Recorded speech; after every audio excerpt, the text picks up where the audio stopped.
Hello, welcome, and thank you for tuning in. I'm your host, Aaron Diaz, and you're listening to episode number 27 of Live the Good Life from the podcast studios of Aaron's Wine Chronicles corporate headquarters in the heart of Washington wine country. Today, I'll be facilitating a panel discussion with three of Washington's most impressive and distinguished winemakers. We'll be focused on a series of impactful issues currently facing the Washington wine industry, and we'll be sharing our thoughts on four specific hot topic issues. I hold my three winemaker guests in the highest regard, so in no particular order, our first panelist is the winemaker for Wautoma Springs, located in the Prosser Vintners Village. Our second guest crafts wine for Col Solare, located on Red Mountain in Benton City. And our third panelist is the winemaker for Côte Bonneville in Sunnyside. Ladies and gentlemen, let's welcome Jessica Munnell, Stephanie Cohen, and Kerry Shiels to the show. Looks like they love your participation here today. All right. Well, thank you all very much for taking time out of your day to come down and join the Live the Good Life podcast. Let's get started with each of you introducing yourselves and providing some background for our audience. Let's start with Jessica, then Stephanie, and we'll end with Kerry. Aaron, thank you so much for inviting me to be here today. My name is Jessica Munnell. I'm the winemaker and co-owner of Wautoma Springs Winery in Prosser, Washington. Wautoma Springs was born from a friendship between myself and a grape grower that I met back when I was a viticulturist. And he wanted to be involved in a winery, and when I had decided to stay home as a full-time mom, I wanted to start my own winery to keep myself involved in the wine industry, and so Wautoma Springs was the result of that, our friendship, and starting out in the vineyards at actually Wautoma Springs Vineyard. So Tom Merkel is the owner of that vineyard. He grows the grapes. I make the wine. We have a third partner named Rachel Mercer, and she manages the tasting room for us. So it's the three of us that are the heart and soul of Wautoma Springs. We've been making wine under that label since about 2010 on a very small scale for about a decade, about 200 or so cases a year while I was staying home, and then subsequently working at other wineries. Continued to make the wine wherever I was with the hopes that someday we would be able to, I would do it full time. We would have a tasting room, and that happened in 2019. The end of 2019, we opened the tasting room in Prosser, and that's what I've been doing since. So thanks again for having me here today. Absolutely. Thank you for joining us. Stephanie. Hello. Thank you, Aaron, for having us. I'm Stephanie Cohen, the winemaker at Col Solare Winery up on Red Mountain. I moved to Washington in 2019 after working at some different wineries around the world in, California, Australia, New Zealand, and Oregon, and eventually landed in Washington. In 2020, I moved up to Col Solare as the assistant winemaker, and then in 2022, I took over as the head winemaker for Col Solare. So it's been a really fun journey. Col Solare did start as a partnership between St. Michel Wine Estates and the Antinori family back in 1995. And then actually almost exactly a year ago, in July of 2024, the Antinoris got full ownership of Col Solare, which was a very exciting time. So we got to focus on super premium red wine up on Red Mountain. And yeah, it's a blast. Yeah, it is a blast.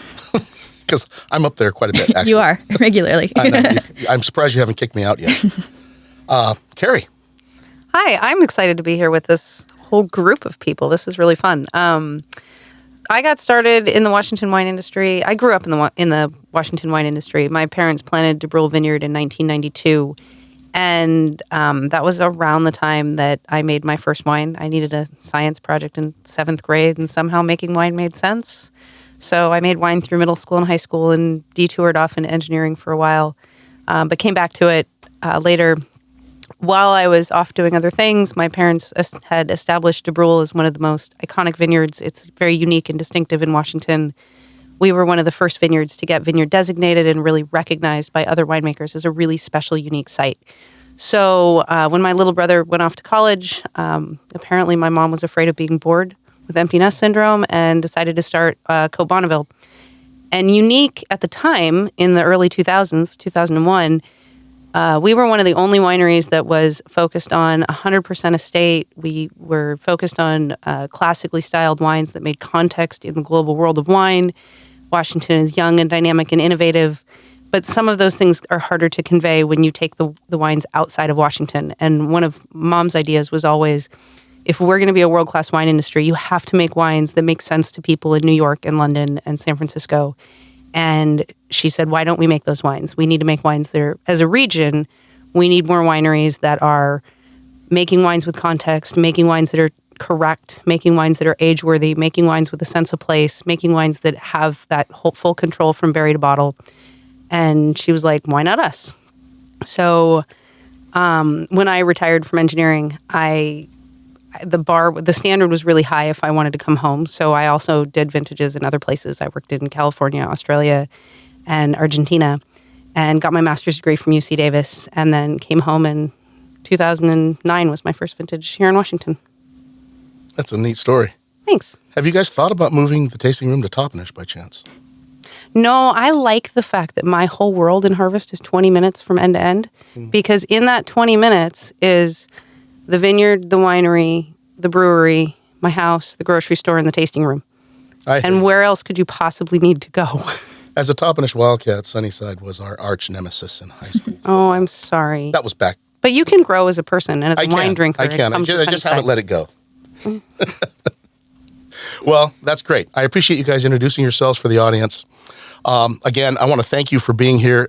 It's great being able to host my first panel podcast. Like I was telling Jessica when we first got in, I feel outnumbered because normally there's one guest and either me and another person or my brother or somebody who's double teaming an interview candidate. And having you guys on is just it's an honor for me. I look at you guys as winemaking superstars. I've had your wines, each of you, over the years, and it's great stuff. I'll tell you that. I feel very fortunate that you accepted my invitation. I was rolling the dice thinking to myself, no, maybe one out of the three is going to accept my invitation. And I didn't think Stephanie would be here. I've tried to get her for months and months, and finally, when I mentioned Jessica's name, if Jessica's going to do it, I'll do it. So, yeah.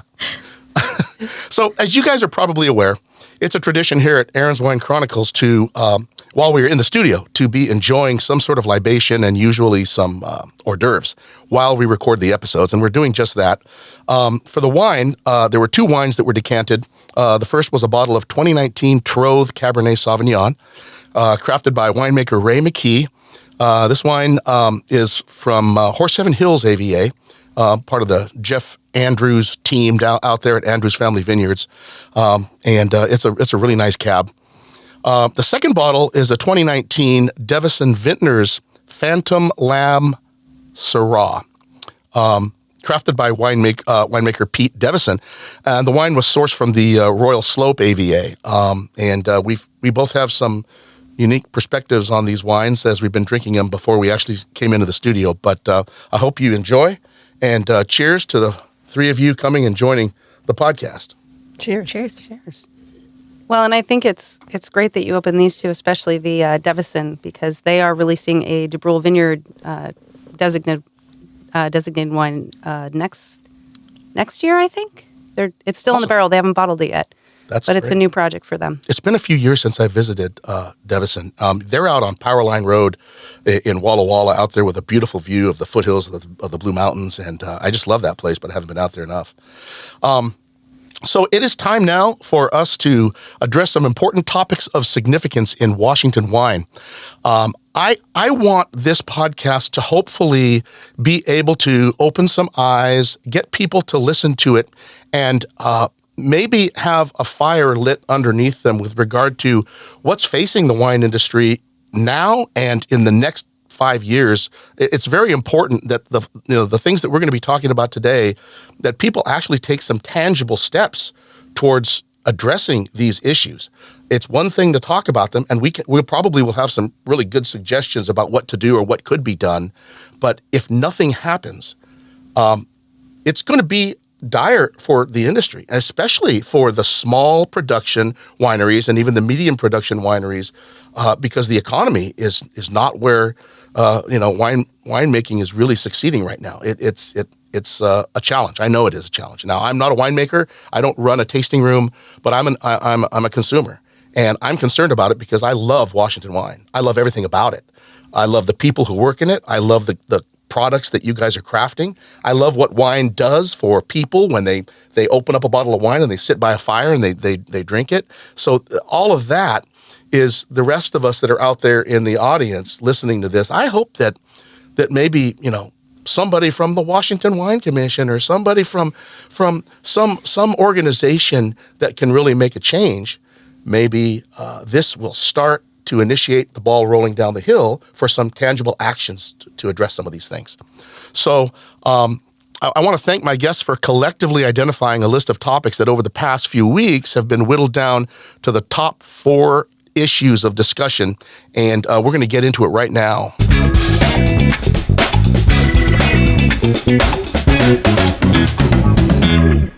So as I mentioned, I am a wine consumer, and I like to think that I have an objective point of view. As a scientist recently retired, I brought objectivity to the experiments that I did in the lab, and when I was asking questions about things, I didn't want to be biased. Bias will just bias the data and bias the conclusions. So being objective is kind of what I do when I go into tasting rooms and I taste wines and I look at what's going on. Having visited well over 80% of the tasting rooms in Washington, I have a perception that a lot of people don't have because, I talk to winemakers and people in the wine industry all the time. They aren't able to get out and see all of these wineries and taste in all of these tasting rooms and see what's going on in the industry all the time because they're in their own world managing their winery and their wine club and their products, their harvests.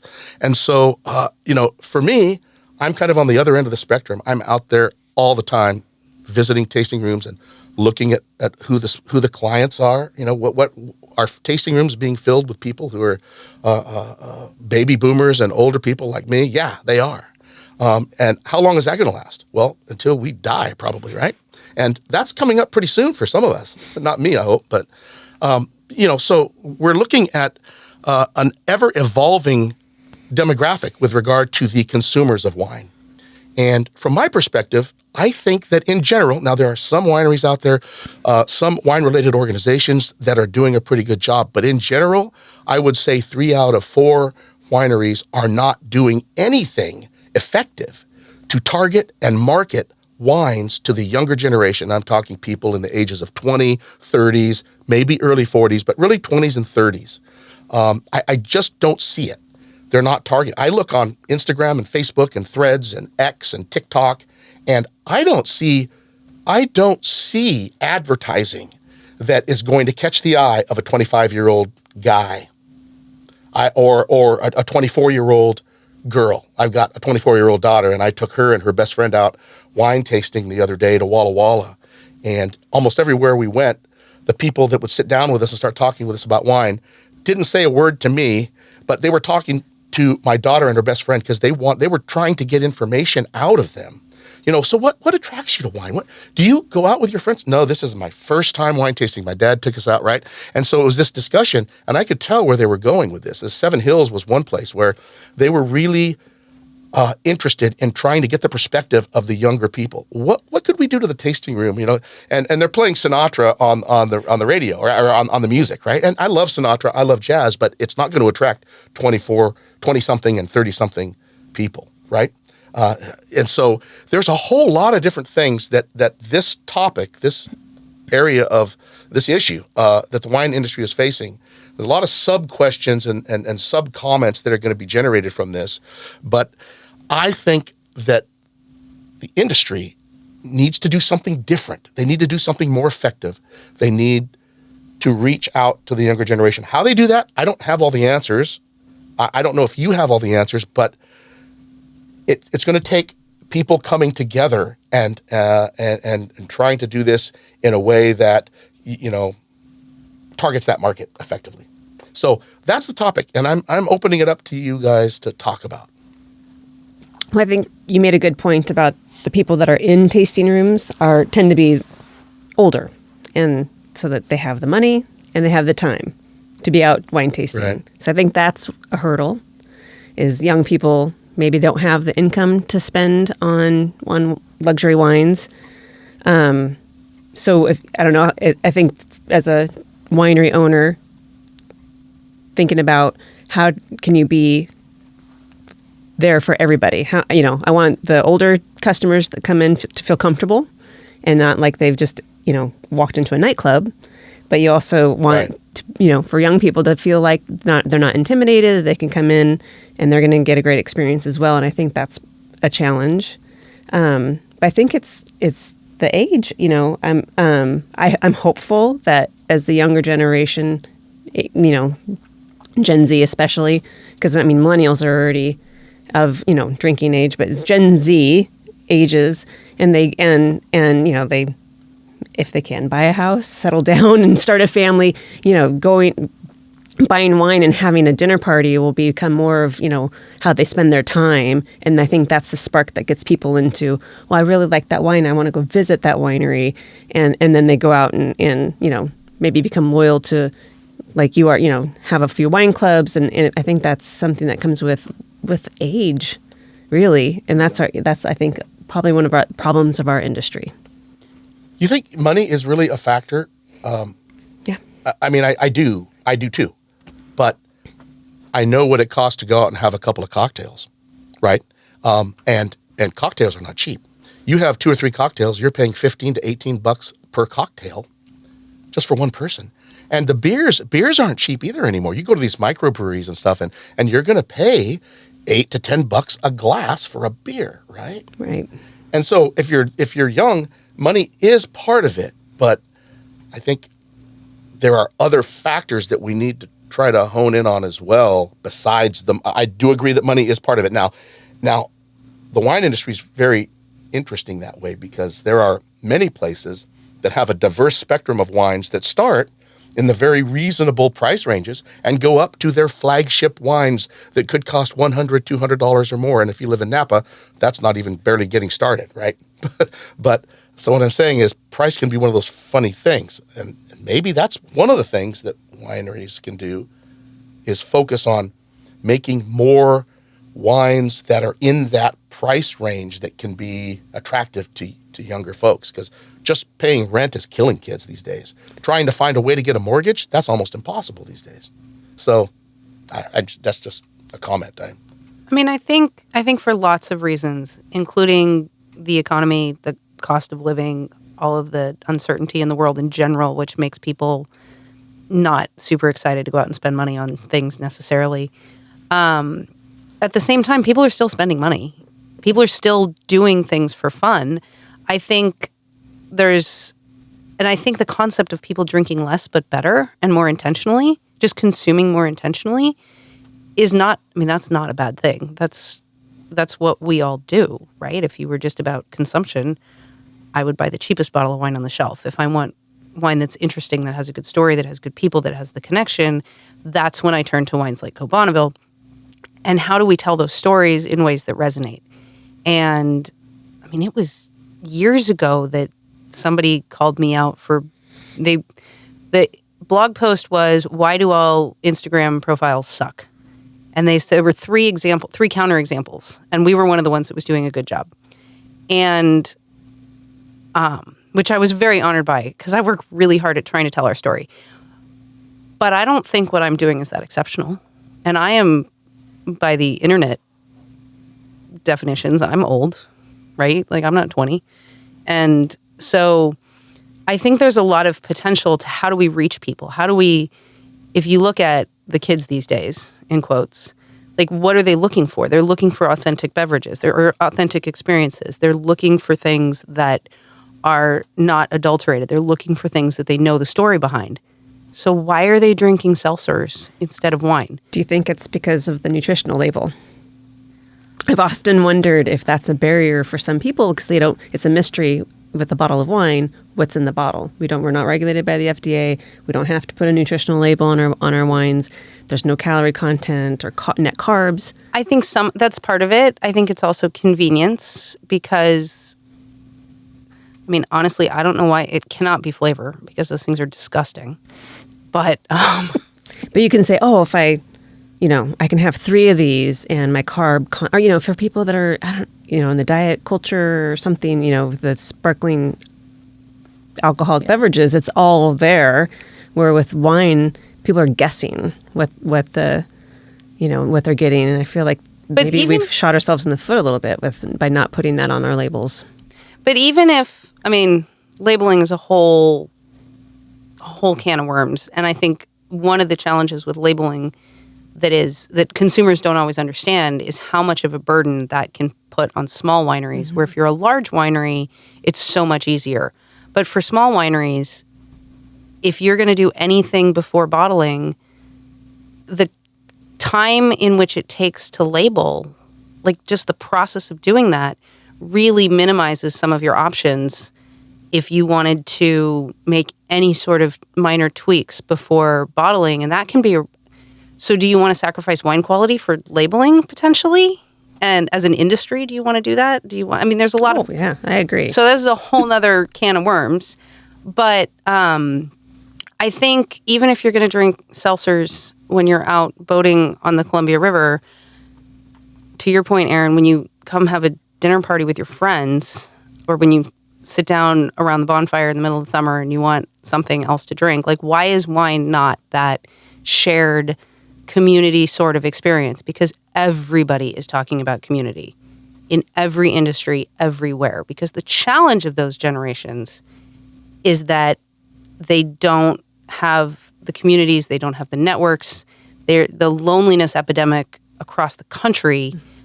I think wine and not in Washington, but wine in general, I love the fact that wine it is by definition a community beverage. It is not in a single serving container. That means we have to drink the same thing. We have to have a shared experience. And we can do a better job of telling that story, because that should really resonate with everybody right now.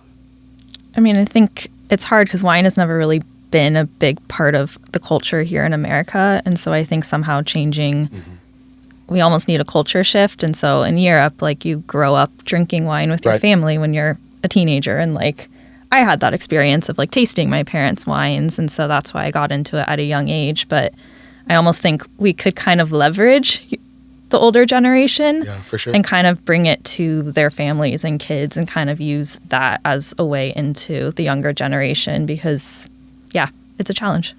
Yeah. You're a great example of if you want these wineries to be successful, if you want your kids to enjoy the things that you like, it's great that you're taking them out wine tasting. Yeah. And more parents, either biological or adopted, if you do the same, that's another connection point, both with the industry and with your own kids. So thanks for doing what you do. Oh, tell your friends. Thank you. Yeah.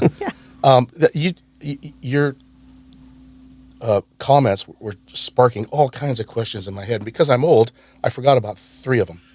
But I will say that I think you hit on a number of things.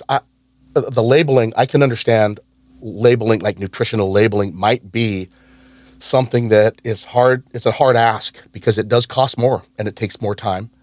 I don't know, but you could put something on there like on red wines, you could put keto friendly, because they are keto friendly in moderation. If you drink a bottle and a half of wine, you're going to get out of ketosis. But I know they're keto friendly because for a long time I was doing, a keto diet, and I would have 1 to 2 glasses of wine and it would never kick me out of ketosis. This is a dry cap, right? It doesn't have sugars in it. I think part of that, could you bring up a good point? A couple of years ago, in January, I did a series of posts on Instagram. This was before Reels, but I did videos on January 1st, there was this new entrant to the clean wine category. And I think it was like the Cameron Diaz wine. Yep. Oh, she's my cousin. Yeah. Oh. No, well. I just tell people that. I just tell them. No, not truth. And all of the way they marketed it, which was not wrong, but I went through and I said, okay, it's keto friendly. We say these things are ready. It was actually labeled keto friendly. It was labeled. They marketed it as gluten-free, keto friendly, clean. Well, clean, which means nothing, but they had lots of other things. Like it was vegan. And so I went through, and for like the entire month of January, once a week, I shared on the socials I'm like, I don't even know what you would add to a wine to make it not gluten-free. We don't advertise that way. And this kind of goes back to telling our story, but I have another point. I said, we have always said our wines are vegan because our wines are unfined, with the exception of the ones that we filter, the rosé and the Riesling. Our wines are unfined and unfiltered.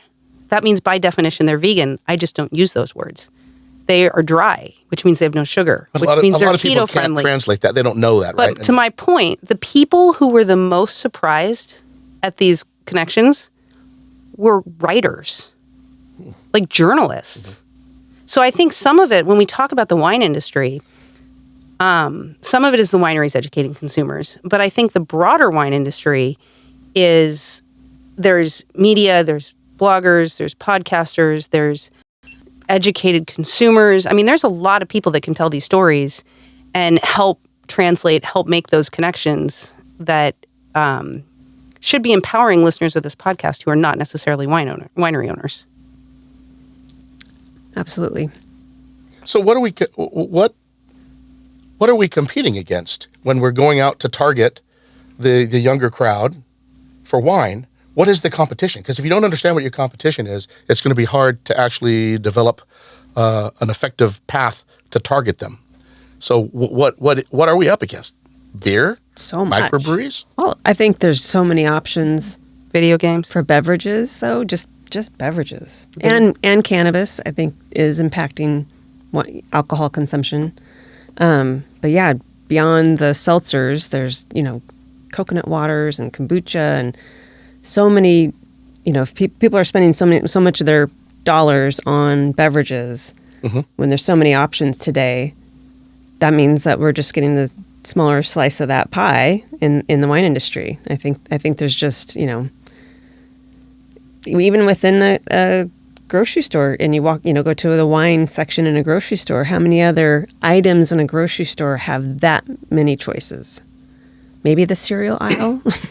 I mean, but that's been the same since that's been around for decades. I mean, that was one of the things we talked about when I was in grad school, is that how do you stand out in an ultra competitive environment? And wineries, honestly, were the case study for other industries for a long time. But I think there's other things that we're also fighting against, which are competing against, which is people don't get together with their friends in person anymore. Everything's digital, right? Everything's digital. Yeah. And you don't, if it's a shared experience, if you're 25 and sitting at home and playing video games, you're interacting with somebody in a different room, so you're not having that shared experience. You're not drinking. Not opening up a Côte Bonneville? No, no, you're not.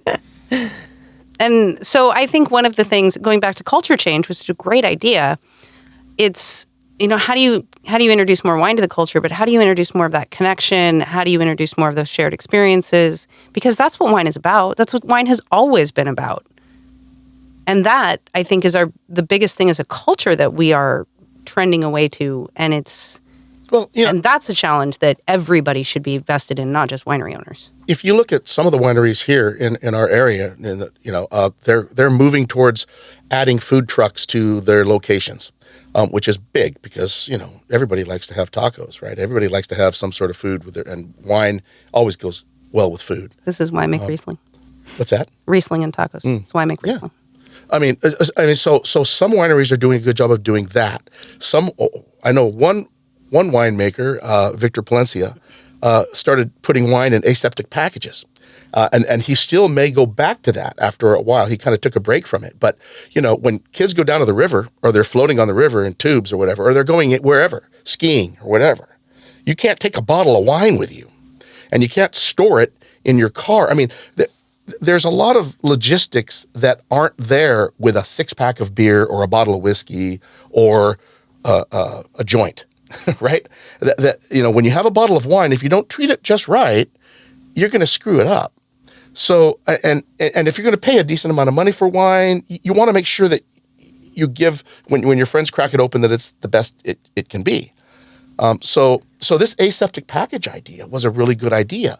I don't know that it really caught on.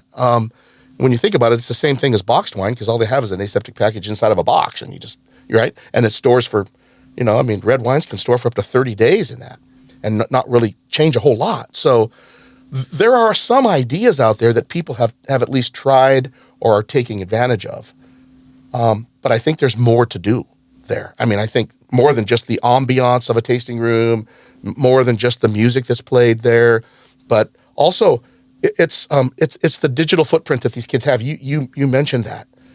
And if you can somehow attract them digitally, that's where you're going to get them to come in. That's what I think. I mean, I watch my daughter and her friends. They go out, hey, Dad, can we come swimming? Sure. They go out there, they're swimming, and then most of the time they're on their phones, laying out in the sun on their phones. They'll dive into the water, come back out on their phones. They're on their phones. And do you tell them that they should have a glass of Sauvignon Blanc or something while they're out there? No, I don't. Oh, come on. I Be a better should. dad. I probably should, but yeah. But all I'm saying is we just have to think like they do. And if we can do that, we can find avenues to reach them. And it may at first sound or look like it's not going to work, like it's pretty far out there. But actually, if you take a closer look under the microscope of these 24, 25, 26, 27-year-old kids, you might surprise yourself.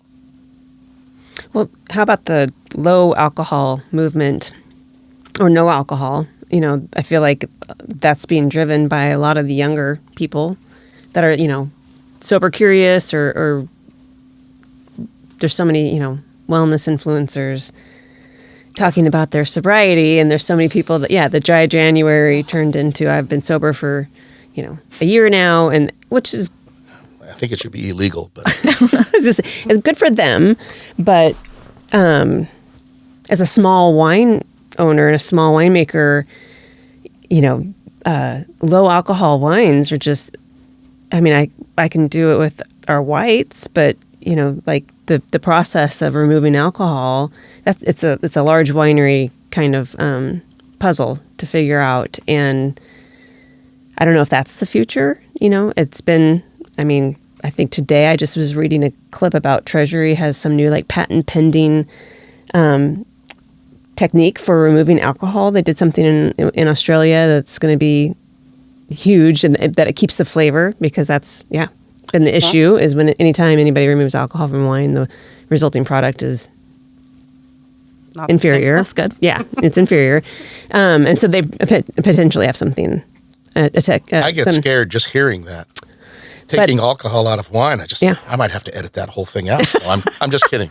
But that's right. That's something that I've had a few conversations about. So, we have a couple of whites that we're making that are 11% range. So that's pretty low, but it's still not the low or no alcohol range by far. So I don't know if that's the alternative packaging, lower alcohol in the wines, for the people that are being conscious about what they're drinking. Well, but we'll get into that in another issue. Okay. That's one of the 4 issues, right? No.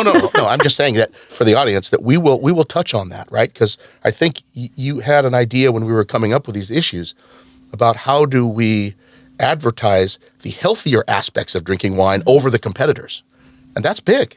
We've already kind of touched on it, the keto stuff. This, I don't think beer is keto. It is if you're drinking a Michelob Ultra and it's got 1 or 2 carbs, right? But that's about it. That's about serving size. Yeah. That's not about lack of sugar. Right. Yeah. Let's be honest. Right. Tic Tacs are advertised as 0 sugar, because if the serving size is 1 Tic Tac, true. You can manipulate those things so much. I hear you. So, so there's still a lot out on the table on this issue. I think that I've always thought that if things are going to cost the small production winery, if they're gonna cost too much for a small production winery to stay afloat, why don't small production wineries get together? There's power in numbers, right? Collaborate with other small 6 or 7 or 8 other wineries that are just like you, that are in the same area. Go to Walla Walla; they're all over the place, And we do have them here in the Yakima Valley as well, and Red Mountain too, but not as much on Red Mountain because they're so established. These wineries on Red Mountain are all very established and been there for a long time, and not necessarily small production. But I would think that as a winery owner, I would want to go to my colleagues, my fellow winery owners, and say, let's get together and let's invest so that the return on investment is much better for us than us going out and trying to do all of this targeting and all of this advertising and promoting and whatever else we need to do, right? And do it all ourselves. If we get together and we collaborate, we might be able to do something for all of us collectively and have it cost less for each of us individually. There's a little bit of that. I think each region has like the Prosser Wine Network. I think there's the Red Mountain AVA Alliance. and Walla Walla. So there are marketing tools that are focused on trying to promote a specific region. But as far as tackling the demographic, it's different. I don't see it because I watch the Red Mountain AVA stuff. I love what they're doing. I love what they're doing, but it's not targeting the 24, 25, 26 year olds. No. It's not. I mean, I think, and Walla Walla Valley Alliance too. The AVA I follow them as well. I mean, I'm all over the internet all the time, and I don't see it. It's just not there. And so something's got to change. Yeah, I mean, I think a lot of people in the wine, and we're all a little stubborn. Yeah. And so I think, don't want to say that out loud, but so I think there does need to be a little bit of a shift in being less insular and working together to figure it out. It's a very good idea. Yeah. Well, does anybody have any final comments on this topic? We've hit on a number of aspects of the topic. I don't know that we've been able to come up with any potential solutions except for the fact that we know there are things that need to be done. How those things get done, I don't know. I mean, I'm a consumer. I'm somebody who could very well do promotion. I do all the time. It's just I'm advertising the wines that I go to your wineries and I promote it and I take photographs and I put the bottles out there. I talk about how delicious they were and how they were fabricated and how many months in oak and all this other stuff. But that's not going to bring in the 20-somethings and the 30-somethings, right? It's not. They don't care if it was in oak or in stainless steel or whatever. I think that's not necessarily true. I think that grown-ups have always said that kids these days aren't curious and don't want to learn new things. And, your parents said that about you, just like you're going to say that about your kids' friends. And, I mean, I was at a pouring last week, and there was a 22-year-old who was really curious about the people, where things came from, how things came from. Yeah. When he found out we do events at the winery and he could visit the vineyard, oh my God, his head almost exploded. He was so excited.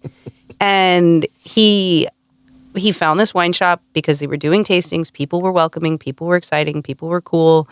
And he started bringing his friends. And I think the thing that's exciting about Washington is because we're such a young wine industry, because we can grow so many things so well, it's built into everybody's DNA that it is dynamic, it is innovative. People are trying new things, people are doing new stuff. And whether it's the wine in cans, whether it's the wine in the bag, whether it's bringing food trucks to your tasting room and changing the experience, not every winery is going to change their music list at the same time, right? You know what? But I think everybody's trying. There's not one silver bullet. Everybody's trying all these different things. And some of them are going to work better than others. Some of them are going to reach your kids better. Some of them are going to reach the kid in Bellevue better. And it's going to take there's lots of different on-ramps onto a category. It's not one wine, it's a category. Yeah. You hit on something, though. You said that this 22-year-old was ecstatic about learning more about wines, and then he was going and telling his friends. Mm-hmm. Okay, so what about that technique? Getting ambassadors, right? Getting ambassadors for your tasting room. Mm-hmm. You have lots of club members who have younger kids, right? Can you give incentives to your club members to say, hey, if you've got a son or a daughter who's between 20 and 30 years old, or maybe, whatever, would they like to be an ambassador? If they're an ambassador, you get an additional 2% off the wine on top of your club member, or whatever. I'm just making this up as I go, but that might be a way. So you're starting to attract younger people who are already somewhat familiar with wine because their club member family members are already part of that, and then they're going to expand their network. It's like a spider web, right? I don't know. It could be another thing in the arsenal that wineries can do to tap into targeting that demographic. Absolutely. Well, this is a topic that is going to continue to come up, and hopefully, maybe some of the things that we've said here can can get some traction. I don't know. But we need to move on now because we have topic number 2. And this is where we talk about the dichotomy of Washington wine grapes. And for me, all I can say about this is that, I know from looking at the maps and looking at where the AVAs are, most of the grapes that make Washington wine, that are founding the wine that is crafted, is in Eastern Washington. The AVAs are most all in Eastern Washington. No, there are a few small vineyards and things on the western side of the state. That's fine. But the source of the nectar that you guys make is all on the eastern side. And yet the bulk of the sales in wine for our state occur on the west side. And that's because of the population and the socioeconomic, demographic that's there on the west side compared to the east side. So how does that dichotomy affect the way business is done on the east side versus the west side, and how does it affect your jobs in particular?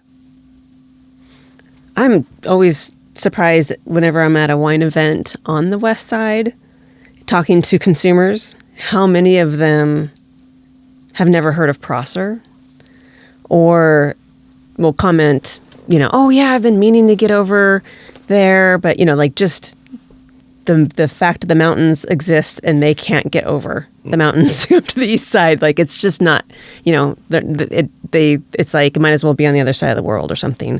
So I think having, distribution or some sort of presence on the west side is necessary for us because so many people that live there compared to the east side of the state, and I think there's, the core consumers, the core wine consumers that are making their treks to Walla Walla.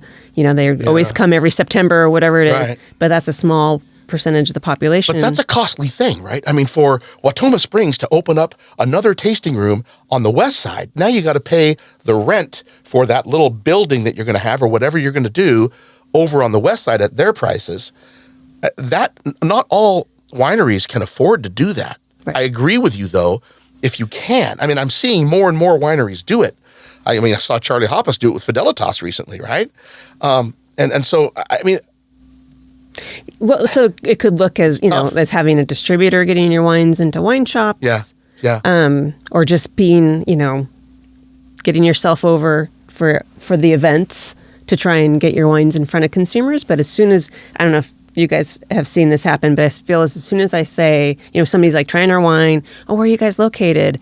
And I say Prosser in Eastern Washington, and it's almost like a glazed look comes over their face because it's like, okay, well, you're not down the street from me, so I'm never going to, try your wine again. It's better though, because it used to be that people were like, huh?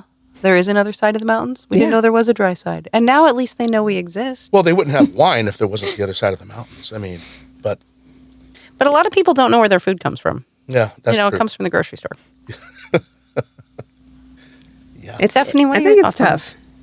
Yeah, I mean, it's a challenge. I think because everything is made over here on the east side, I think it's very important I think it's good to have representation over on the west side where the people are, but I think we need to somehow get them over here to understand who we are and what we do. And I don't really know how to do that. Yeah, and that was so we had a little chat before we got into the studio, and one of my questions as a consumer who's not a winemaker, I don't have to deal with how to manage a winery, the regulations, the laws, all the different things that you have to do. But I was asking you guys, the Washington Wine Commission, the Washington Wine Institute, Liquor Control Board, all of those major organizations are all on the west side, right? And we have to play to their rules, regulations, and processes. And those organizations are populated with people on the west side. So when decisions are made, when rules are made, is there a voice at all from the eastern side that carries any weight at all? Or is it just made and the east side of the mountains has to deal with what they come down with? I'm just asking that as a question because I don't know how it works. There's representation from both sides of the mountains. And is it fairly equitable? I think in the Washington Wine Commission, the board, they have a nice mix. They do. The growers, winemakers, okay. large wineries, small That's wineries. good. And then the Washington Wine Institute is, we were talking about how they are the lobbying arm for the industry. So they're really working for everybody. They are. Yeah. Okay. I mean, our congressman's a grape grower, and so we do have one of the few farmers in Congress is actually a grape farmer from the Yakima Valley, and that's more representation than most industries have. Okay. But I think maybe Stephanie had the point when we were emailing before about how the Washington Wine Commission is on the west side of the state, where the grape growing, most of the winemaking, obviously there's a lot of wineries on the west side that are making their wines over there, but the grape growing is all happening on the east side, and it would be better, maybe suited for us to have the Washington Wine Commission over here on the east side, because they are kind of the marketing arm of the industry. They're the ones out there trying to spread the word about Washington wine across the United States and across the world, but they're literally in Seattle. It makes them easier to get. It's easier for them to get on a plane, though. Absolutely, I understand. Yeah. Considering the last time I saw somebody from the commission face to face, well, that's not true. The second to last time I saw somebody from the commission face to face was in Boston, and we'd all be paying more for their plane tickets if they flew out of Pasco. So,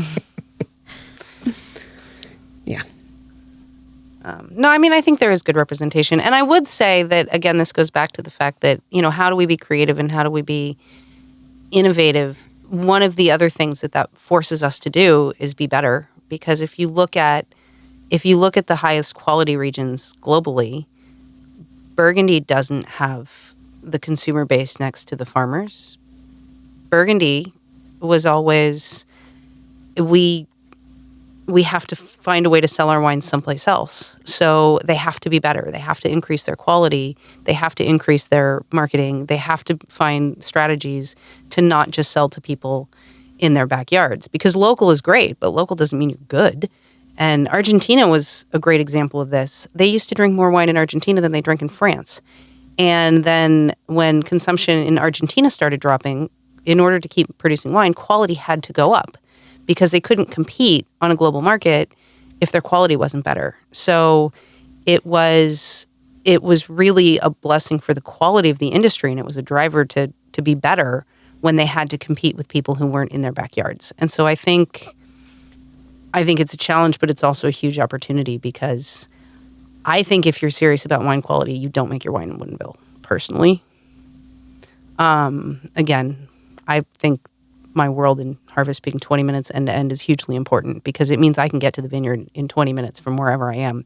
And if I need to go there twice a day, I can. And you can't do that from Woodinville. You can't do that from Walla Walla if you're sourcing grapes from the Yakima Valley. So if you're really, truly focused on wine quality, your winemakers should be living in the Yakima Valley or close to their grapes. And I think there's opportunities. And again, how do we tell those stories? How do we, if you go back to how do we reach the kids these days? That's my old lady voice. The kids these days. But kids these days and boomers these days are like, everybody's interested in people who are passionate. Who's more passionate than people who choose to actually live and work in the vineyards? I mean, again, how do we tell those stories? Right. Because you can't say I have an urban winery somewhere in Seattle and have, like, yes, it's great for consumers, but if you're really, truly passionate about wine, don't you live in the vineyards? I think you guys, you being Côte Bonneville and you, Stephanie, at Col Solare have, you're both, your wineries are in the vineyards where your fruit is grown. My vineyard, well, it's not my vineyard, it's my business partner, but our vineyard is 40 minutes north. It's in the middle of nowhere, which a lot of the vineyards in Washington State are in the middle of nowhere. It's literally there's not I couldn't give you it's right next to Sunnyside. No, it's 40 minutes in the middle of nowhere. So we don't have that authentic experience of like, hey, let's go walk out in the vineyard and you can taste the grapes from this block, from this wine that you're tasting. And that's a lot of Washington wineries that were either, because the Walluk Slope is so remote. The Ancient Lakes is so remote. Royal Slope is so remote.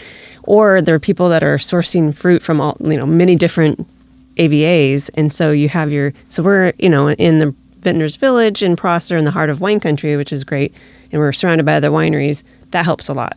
But there's not any vineyards there. So that authentic experience, I think that you have, like when you visit Côte Bonneville and you visit Col Solare, or most of the wineries in Napa, we're not able to provide in Washington. And I feel like that's happening a little bit in Walla Walla, where there's some wineries with the vineyards right there.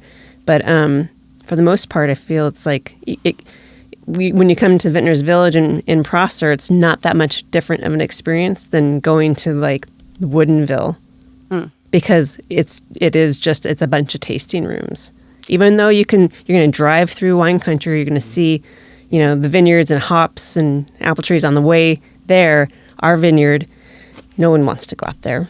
None of the vineyards are close to the freeway, because all of the good vineyards are up on hillsides and they're all away from where people would.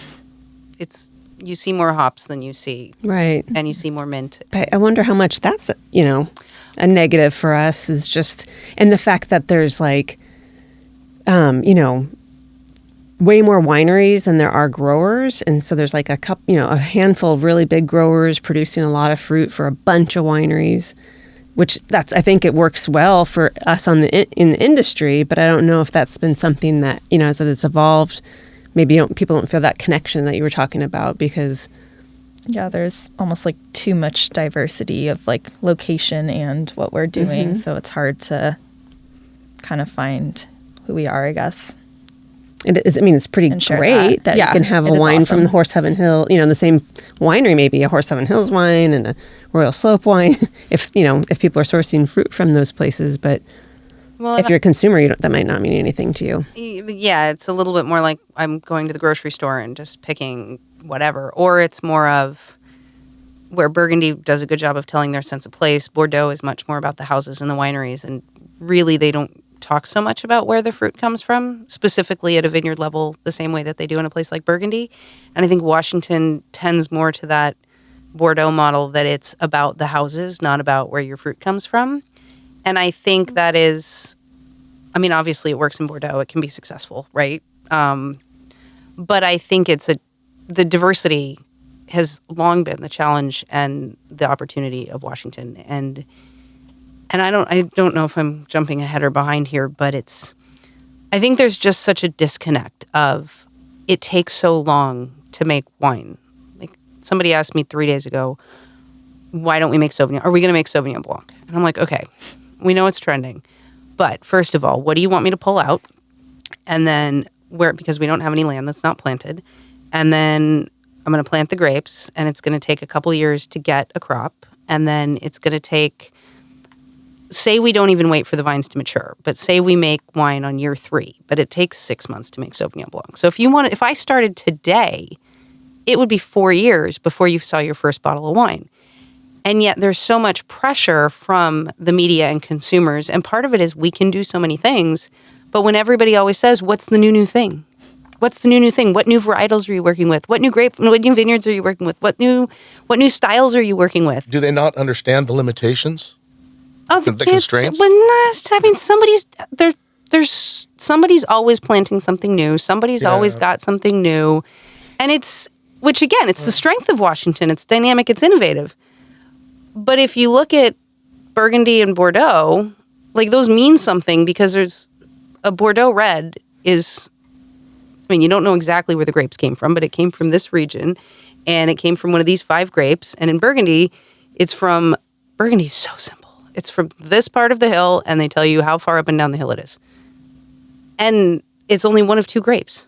That's probably our one of our issues is what's our variety for Washington? What's our variety? What's our region? What's our flag? That gets to one of the other issues, which is like the identity that we talked about. So we'll hit on that in just a few minutes. But does anybody have any final comments on this dichotomy issue?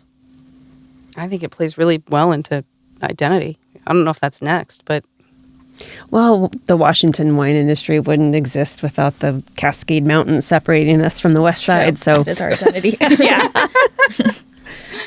Well, topic number 3 is something that we've kind of touched on at some level already, but it involves the Washington wine industry really needs to figure out how to promote wine in a healthier light. We talked about that over its competitors. Now, if you're looking at beer and whiskey and cannabis and those kinds of things as competitors to wine, that isn't too difficult. I mean, if I'm looking at it, because I've done the research on wine and I've looked at some of the components in wine, like resveratrol, the phenols, and some of these things, silicon and other things.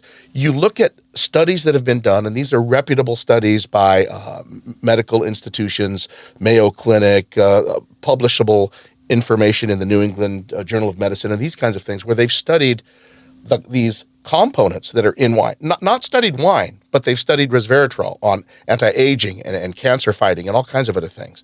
And they've studied all these other components. So you look at wine and then you look at the chemical makeup. You guys know what I'm talking about. And you can say, well, there are 5 or 6 or 7 different chemicals in wine that really do have properties that are healthy for you.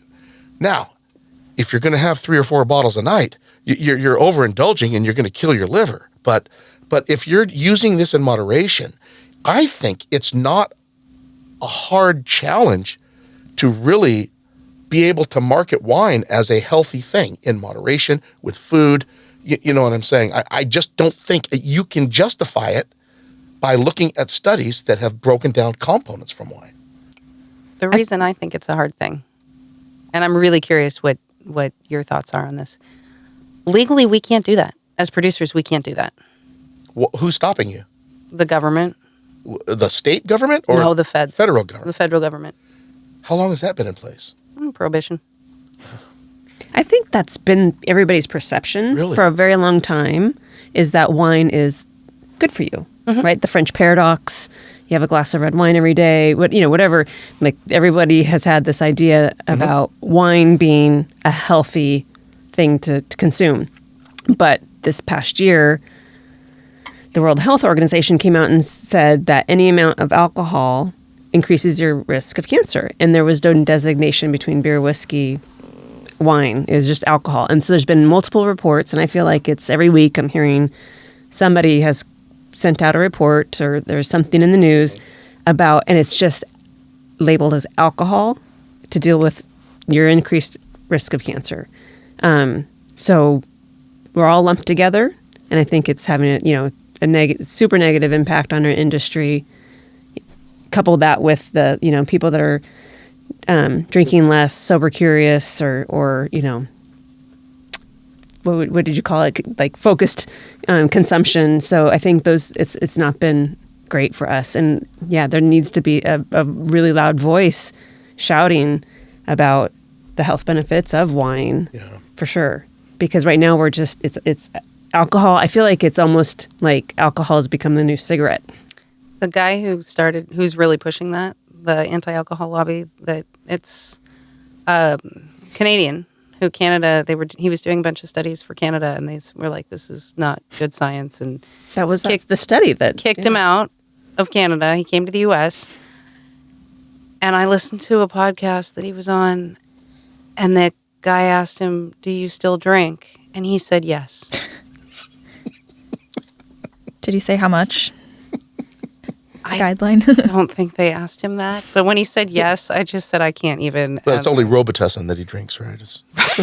That's healthy. That's good for you. Well, I think that this is exciting. This one here for me, because you're limited by what you can do, but yeah, the law is that wineries can't make health claims. That's a post-prohibition law. Okay. That it's still in the books. And it is challenging because it's like there are people who are addicted to the product that we make. So like there is a fine line that we have to walk as well, because you can't encourage that to certain people either. But if we can separate ourselves from beer, whiskey. Well, I mean, go back to the conversation we had about the Cameron Diaz thing where she was putting, keto friendly, gluten free. You can do those things, right? So if you somehow worded, could you word some of these potential benefits that you could that has been shown you get from red wine in moderation? I think that's not a Washington wine question. I think that's a California wine question because California, the cost of production in California is so much lower because they can grow grapes at so much better, higher quantities, higher yields. Oh, okay. And so much more grocery store wine is grown in California than in Washington. And how do you introduce people to those concepts is not really the place of Wautoma Springs because you're not big enough to reach the people. And by the time they're in your tasting room, they've already opted in. I think that's a question that's not really, I mean, Stephanie, you guys are in more of those kinds of, you're the biggest of the three of us, but still, I think those are more the Gallo type questions. And they need to be working on those questions more than, because again, this is not a Washington wine question. This is a global wine industry question. Yeah. Well, if it's federal regulation, then I don't know what you can do, but. But the reality is our three wineries being as small as we are, the wines we're making, we know, are going to be healthier than the grocery store wines that have all sorts of additives and they're sweet and probably have, concentrates added and fining with all sorts of things. Don't you add concentrated flavors? Like you make your grapes all concentrated and small. So, yeah, I think, the reality is if somebody is looking for a healthier alternative, a small producer winery is your best bet for something that's going to be, especially if you can get a wine that's, maybe balanced alcohol along with, at a small place. Yeah. Well, maybe we bring together the whole how do we work together to figure out how do we tell those stories more collaboratively, because quite frankly, I don't think Wautoma Springs saying we don't add anything and our wines are balanced with alcohol and Col Solare saying we don't add anything and Côte Bonneville saying our wines are gluten-free that's not going to move the needle as much as everybody saying the same thing in different ways, touching different consumers. Is this something the Washington Wine Institute could take to the federal level? Probably. And see if a representative from the Yakima Valley could lead something like that? I don't know. I'm just, throwing something out there. I mean, just because it's been on the books since Prohibition doesn't mean it has to stay on the books. There's lots of things that are on the books that we're finding out now, right, that were laws in 1700s or 1800s, whatever, and they're calling them back and trying to utilize them, right? Right. And they're still on the books, and people are looking at each other like, why the hell are these laws still on the books? Well, they are. Just because they are doesn't mean they can't be changed. So I just throw that idea out there that if we have lobbyists who are representing the Washington wine industry, I'm sure California has them too. Maybe the lobbyists of the big states, California, Washington, New York, Oregon, they get together and they go and try to change this. I don't know. Has it been talked about? I don't think it's at the top of the political agenda. Yeah. I think there's a lot going on in Washington, D.C. right now. I don't know if we get any traction this week. I understand that. But I mean... Yeah, but the Washington Wine Institute is probably looking at this just because of... I feel like it's been... I've been inundated with the reports of, the negative impacts of alcohol. Yeah, well, it's kind of similar to the cigarette issue. Yeah. I mean, cigar smokers don't inhale. So we're not using our lungs to filter, right? Cigarettes are. And there have been studies done that show there is a difference between the rate of disease from, a cigar smoker who does not inhale versus cigarette smokers who inhale. Now, that being said, the jury's still out. But what I'm saying is that industry also has this thing that they're trying to get through. So we also just go through phases where eggs one day are really healthy for you, and then they're the worst thing ever for you. Because a study comes out, right? In a year, it could be in a very different world too. Yeah. Hopefully. That's a great example. Yeah. Eggs, butter. Yeah. You never know. Whatever you do, it's right or wrong one year and not different the next. Well, this final topic that we're on is something that we touched on in our, I think, maybe in the previous topic, and that is there is a need to develop a collective identity in Washington wine, including, common ground for marketing and creating a unified front for external distribution. Because, especially, for small and medium wineries, because one of the things that I have always thought of is that small wineries, 200, 300, 400 cases a year production, all the way up to, your 5,000 to 10,000 case production wineries, you guys are on an island unto yourselves, really. I don't know how some wineries stay afloat like they do. Others I do know because I go there often and I see that they have a lot of foot traffic and their club members. There's a big club and they're generating that kind of revenue. But I don't know why new wineries are always popping up. We have over 1,000, maybe 1,200 now or something like that, wineries in the state. I was surprised to hear that when I first heard it back years ago when we had just, broken the 1,000 mark. And I'm thinking to myself, must be a lot of small production wineries just breaking into the industry. But we are scattered, very diverse. I think this was Stephanie's comment that she made when we were first identifying topics, and that we don't really have, as a state industry, we don't really have an identity that people can kind of gravitate towards, like an overall mission, objective. I might not be using the right words, but that identity is all over the board, depending on where you go, depending on what region in the state you go, depending on whether it's a big winery or small wineries. Yeah, we grow everything from Riesling to Cabernet Sauvignon. Yep. And everything that you can grow, you're growing. And sometimes people are bringing in new grapes to try to grow them here and see if they'll take. Mm-hmm. I mean, it's happening all the time. Yeah. And that's a great thing to try new things. Yes. We're planting Vermentino next year. So, oh, really? But yeah, we don't really, it's hard to market our wines or Washington wines like around the country because we don't have, it's hard, we're trying to grab, if we're not getting people out here and we are trying to go out into the market, then how do you explain Washington wine to everyone when we have 20 million different things, and then again we have 20 million different options under this one branch? And it's funny because when you read these books on wine, Wine Enthusiast comes out with these books, and the wine. What's the I forget. Anyway, they talk about wines by region in the world, and when you look at a lot of times, there's a big chapter on France, a big chapter on Italy, and of course there's the Napa, Sonoma, Paso Robles type California wines, and then Washington has a little paragraph.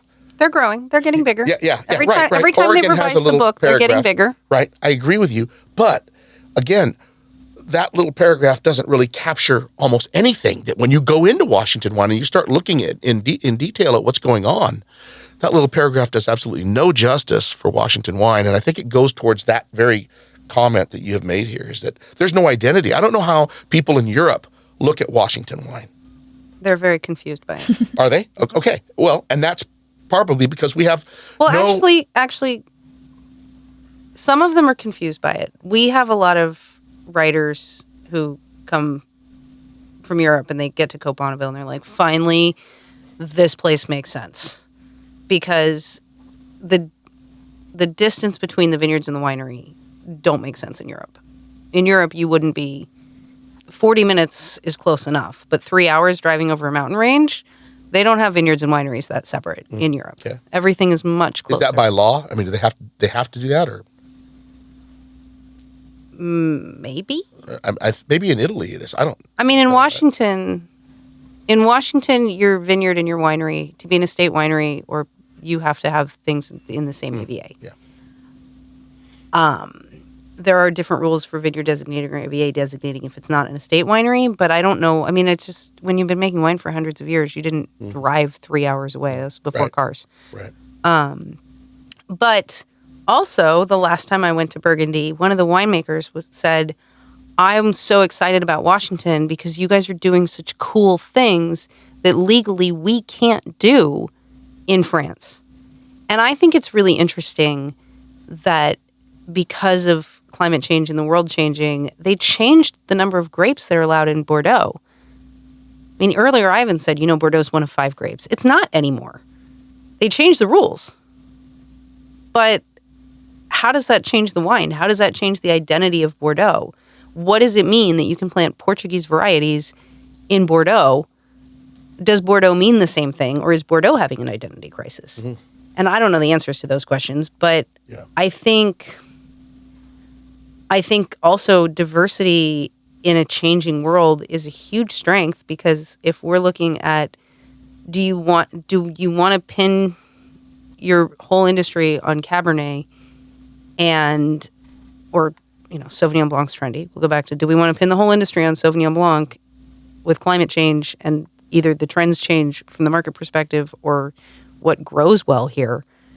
How do you, from a long-term perspective, diversity is also, it offers a lot of opportunities. But it's a huge challenge at the same time. So, Stephanie, I think you should solve this for us. Good. But yeah, I mean, like, I grew up in the Midwest, and so no one really knew about Washington over there. Like, the only thing we knew was Chateau Ste. Michelle Riesling. And, but yeah, I don't know if Riesling is quite where we want to identify ourselves with a warming climate, but. And do we need to, have one variety that we say, this is what we do really well, and it's this one? I mean, I know, like, you think of Argentina, it's Malbec, California is Cab, or Bordeaux, and Burgundy, but, Chile, what do you think? Maybe, obviously, Carmenere, but, like, there's other regions, or Australia, Shiraz, but they're growing every, thing there, too. So it's maybe more just about telling, getting our story out there, talking about, the Cascade Mountain Range and how we're, because people use, when you get outside of the Northwest selling wine, you have to make sure you say you're from Washington State, or they assume D.C. Oh, yeah. And then, Seattle doesn't always rain there. So that, you're trying to explain how it's actually a desert where we grow the grapes, and just, telling the story of Washington over and over and over and over again as much as we can. But I mean, like, as a winemaker, I hate the idea of, like, limiting ourselves to, like, one variety. But I think if we are trying to, like, meet, like, I think the whole point with younger consumers is we need to meet them where they're at. And I think to do that, we do kind of almost need to simplify.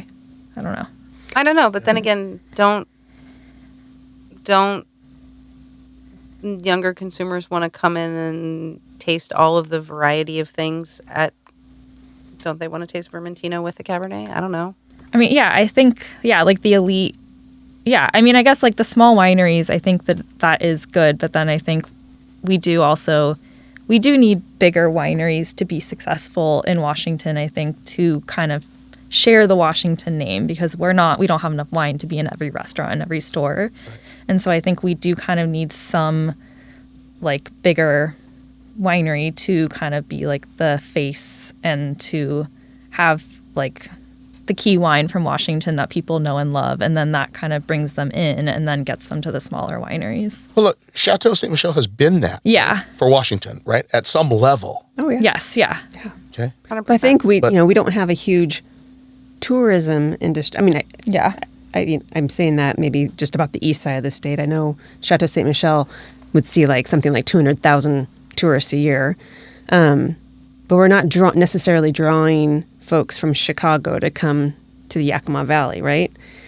So getting our wines out to those people, I think that's one of the major things what we've done, and I'm completely guilty, is opening a tasting room, one of the 1,100 in the state, and each winery license, you're allowed to have 4 tasting rooms. So there's plenty of people that have taken advantage of that, and they have a tasting room, Leavenworth. Yeah. Woodinville. Walla Walla. Exactly, yeah. And so we're all competing for the same wine consumers in maybe outside of Washington, just like the Northwest. But there's probably a somm in Chicago that would love to have that Sauvignon Blanc that you're going to plant this year. But how are they going to get their hands on it? Because I'm assuming you guys distribute. We distribute. And So it's a you- lot easier than it used to be because it used But, to. I'm like in the West Coast. My wines aren't getting outside of Idaho. They're not getting east of Idaho. So, and that's my fault. We're small, but that's my fault. But there's a lot of us, I think, in that same boat that we're small wineries that our wines never leave the West Coast. And so people, we're fighting for the same consumers in this one state, and they're not getting out into the big markets like Miami and New York and Chicago.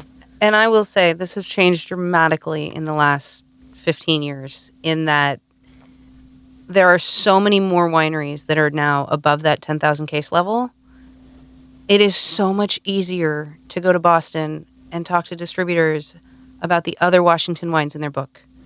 It is so much easier to have somebody from Minnesota saying, I'm selling Washington wines in Minnesota and I want to come back and visit you. That is so different than going to talk to sommeliers all over the country saying, Washington State or Washington, D.C.? Because at least the Somms now know that Washington exists.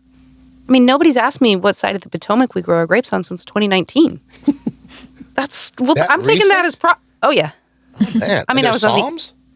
I don't remember who it that's was. kinda You scary. have to say state. That's If you're- kinda you don't have scary. to I mean, say granted, Washington. I was on the East Coast, Yeah, and so okay. D.C. is much more top of mind. Yeah. But it does take time for the wineries to go from just starting out and doing 500 cases to 1,000, growing to 5,000, growing to 10,000, growing to 15,000, realizing they need distribution, realizing they need to go outside of the Pacific Northwest. I mean, it's... But now with so many of the distributors, kind of going away, and it's like a couple of big guys. going away. Yeah. RNDC's going away. Yeah, out of California. They're out of California, moved out. Anyway, like so when you're me, I make 2,500 to 3,000 cases a year. So getting the attention of somebody. So first, we're going to have you make more wines so you can support the distributors. Yeah, but that's if they're maybe going back to like that question on regulation, if the Washington Wine Commission or somebody was able to help all of us tiny guys form a co-op. I don't know what it would look like to get the attention of some of the bigger distributors, because they are I think there's still small distributors out there, but it's really becoming less and less, and there's just a couple of big guys that I would not be able to support, but maybe me and 6 other wineries, we could have some sort of rotation where they would have access, get to small Washington wineries. And I think there's a solution to it. It's just because it's so easy to start a winery in Washington. The grapes don't cost that much. If you have a place to make wine, you can do it. I don't know how many other places you could pull that off. Like if we were all in Napa, Wautoma Springs would not exist because it's too much, too expensive. It's I think a beautiful thing about Washington, but also I think it's how we've shot ourselves in the foot a little bit, because the barrier to entry is just having some grapes. I And love the the quality and the quality point of the grapes here is so high that you don't have to be that knowledgeable to make decent wine in a normal year. And I've been on the judging panel I've done a lot of judging of wines from other parts of the country lately. I'm becoming an expert in Texas wines, and their industry is improving, and it's fun to see how it evolves every year.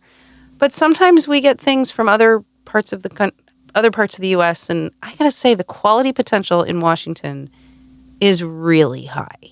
This is one of the best places in the world to grow grapes, bar none. And the fact that we get excited and grow too many grapes, too many different kinds of grapes, and we have too many different people who are excited and have different ways of making wine. I'm surprised with 1,100 wineries that we have an oversupply of grapes. I know, isn't that shocking? It is shocking to me, but that's everywhere. It's not just it? Washington. It's Yeah, everywhere. Okay. Yeah, it's not just Washington. I mean, really, our biggest challenge is the fact that we're so good at so many things, and we have so many creative people doing so many different things Yeah. that it's a marketing challenge. And of all of the problems to have, I mean, I'd pick that one, right? Yeah, I think if we could just find a right way to get our wines. wines out. I mean, I know, like Col Solare, you're probably pretty well distributed, good system in place, but all these creative people making all these interesting varieties, you have to come here to try, which, that's not a bad thing, but we just aren't the tourism destination yet. Yet. So, yeah, getting our wines out in front of, we should put a plug folks. in here, not to interrupt you, but we should put a plug in here right now for everybody listening or watching from outside of Washington State.